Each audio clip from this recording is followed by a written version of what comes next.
In today's video, I'm going to teach you how to create a torn paper effect in Canva. This effect is perfect if you want your designs to feel more handmade, scrapbook style, or just a bit more dynamic than a flat image. I'll walk you through every click in a clear, simple way so you can follow along on your own screen. First, open your design in Canva. Once you're on your canvas, look at the left-hand sidebar and click on Uploads. This is where you'll bring in the photo you want to use. If you haven't uploaded it yet, you can drag and drop it from your computer, or click the upload button and select your image. Wait a moment for it to finish uploading and then click on it to place it onto your page. With your main photo in place, we're now going to create the torn paper effect using frames. On that same left side menu, click on Elements. This section is where Canva keeps shapes, graphics, and most importantly for us, frames. In the search bar within Elements, type torn paper frame or ripped paper frame. You'll see a variety of frames that already have that rough, torn edge look. Browse the options and choose a frame that matches the style you want.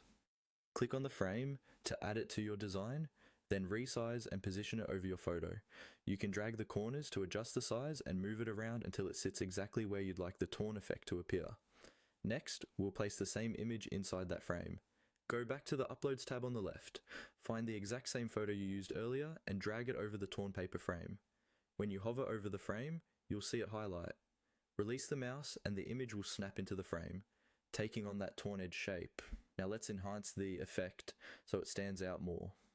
Click on the photo inside the frame to select it. At the top of the screen, click on Edit. This opens the editing options for that framed image. Then choose Filters.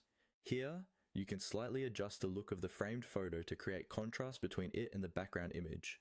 For example, you might choose a filter that brightens or darkens the framed version, or lowers the saturation a bit so it feels like a separate torn layer on top. Subtle changes work best. You don't need anything too dramatic.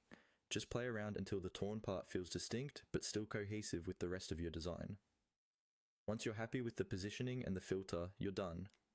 You've created a simple but effective torn paper look in Canva using uploads, elements, frames, and filters.